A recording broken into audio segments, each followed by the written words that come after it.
And during any given shift, how many inmates are in the kitchen working? On my shift, there are a little over 100 every day. Okay.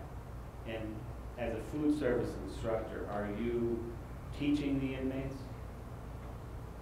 We are. We're teaching the inmates. We're trying to get them to do what needs to be done, you know, in order to get the meal completed and served. Just depends on what area you're in. There are different things that each group of inmates have to do. Okay. And in addition to the food service instructors and the inmates that are in the kitchen, the supervisors, is there a permanently assigned CO to that area? There is a CO called a 456 rover. I do believe they do come into the kitchen. They do a walkthrough, but they have other areas that they cover also. But at Fayette, we do not have a CO assigned to the kitchen. Okay. Now, in your experience over the last year or so, have you faced incidents in the kitchen involving inmates with weapons? Yes, well, we have found weapons. Okay. And we know that inmates have taken weapons out of the kitchen. That's probably one of the best places for an inmate to find something that he can use as a weapon. And is that an issue that is a critical issue that you face on a day-to-day basis? Oh, yes, yes, everything can be used as a weapon, so we really have to watch every single thing. Okay. Even the tools that we sign out to them could easily be used as weapons against us or against another inmate. So inmates, when they're working in the kitchen, let's talk about knives. What access to knives are available to inmates? The inmates that are assigned to the prep room area, where everything's done for the meal beforehand, all the vegetables, cutting, different things like that, they do have access to knives. The knives have cables on them, they're tethered, we lock them to the cutting tables. But the inmates, you know, are the ones who use them. We don't use them, we don't do the prep for the food, the inmates do it. So certain inmates in that area do have access to knives, the other ones do not. Are there fights that break out in the kitchen? We have had fights in the kitchen before. Okay. And as a food service instructor, you're familiar with the term care, custody, and control, are you not? Yes. And you have care, custody, and control responsibilities? Oh, yes, most definitely. So when we're talking about the 100 inmates that are in that kitchen, who has care, custody, and control of those inmates? We do. I mean, we're all assigned a certain group of inmates, and they are our responsibility not only to get the job done, but to keep them under control and make sure nothing happens. So on a typical day, as a food service instructor at Fayette, how many inmates would get assigned to you to your work group or whatever? I don't know what you would call it. Again, it depends on what area you're in. If you're on a serving line, probably, usually it's between 20 and 30, no matter, well, some areas more than others, I have to say. There are a couple of areas that have less, but usually it's over 20. Most areas have over 20, and then some have less. And the level of inmates that work in the kitchen, we heard before about the level 1 through 5 inmate classification. What types of inmates are working in the kitchen? Most of the inmates in our kitchen are levels 3 and 4. We do have some level 2s who are the only ones that are allowed to be outside to do the trash maintenance when they dump the garbage. Other than that, it's 3 and 4. And what about the hours? Is this a Monday through Friday, 9 to 5 type job? No, it's not. We have 3 shifts. We have the morning shift, which is 5 a.m. to 1 p.m. Then the afternoon shift overlaps that shift, and it's 11 a.m. to 7 p.m. And then we have a midnight shift, which is 10 a.m. to 6 a.m. 10 p.m. to 6 a.m. And what about the days of the week? How does that operate? What is your normal work schedule? We have a rotating pass days as do the COs. Okay, so you'll be working working some weekends, you'll be off Yes. some weekdays, it varies. Yes. In the kitchen, in your experience, what type of inmates generally work in the kitchen? Are they the most desirable inmates in the kitchen?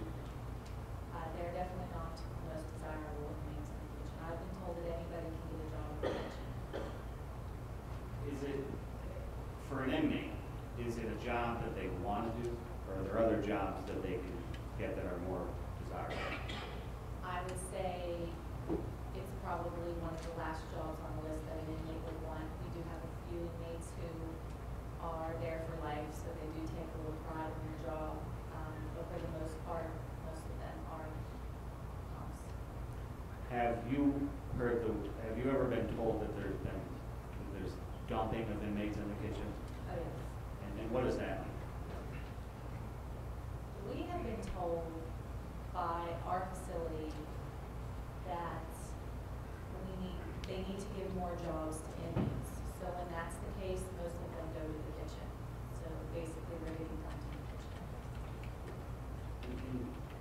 I want to just clarify on the weapons piece. I didn't ask you you said you find them, but what type of weapons? What do they make weapons out of? We have had pieces from the dishwasher taken out and stolen, which I'm sure would have been used for a weapon. We have had to remove all the handles from the water pitchers because they were breaking the handles off and sharpening them, and we have found a few of those. We had just found out recently that the sheet pans that we use have a rolled edge, and unbeknownst to anybody, there is a metal bar within that roll of the corner of the sheet pan, and they had found that out and were trying to, we saw some of them bent and didn't know why, and there's a metal rod in there. We've had to change all of our shelving because some of our shelves had metal rods welded to the different levels, and we were taking those off also.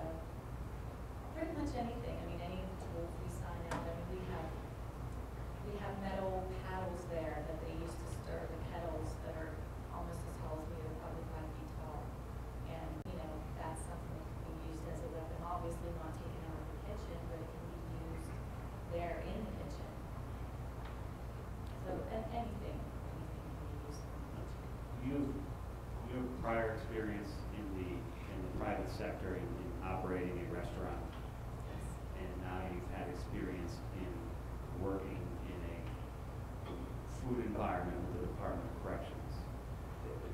Are they the same? Are they similar? How different are they? Well, they're very different. When I had my own private place, I could choose who I wanted there. And here, not only is it dangerous, but I can't choose. And, I'm given what I'm given to work with. And I guess when you're handed runs, trying to make lemonade, I don't know, it's rough though, it's very hard. And you, unfortunately, have had an unfortunate incident occur with you in the kitchen, have you not? Yes. And what happened in that regard? I was involved in an inmate attack. Okay. What time of day did this occur? Did it occur during normal operations of the kitchen, or was the kitchen open late, or? The kitchen was open late. It was last August. This actually happened in September. From August to September was the Muslim month of Ramadan. And we have to let them, I guess, celebrate or honor all religious holidays. So Ramadan means that the Muslims eat before the sun rises and after the sun sets.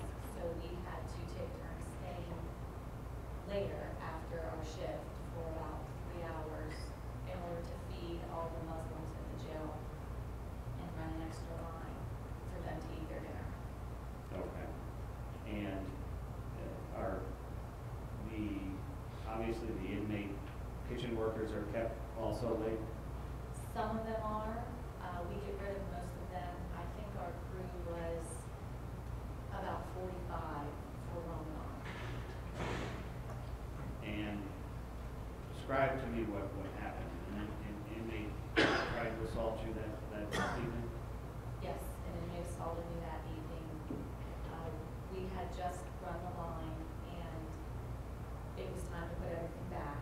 And this was an inmate that I was just newly assigned to the area that he is in, because we go to certain areas for a certain amount of time, usually contemplate different areas. So this was September 5th. So with my 2 days off, I had really only been in that area for 3 days.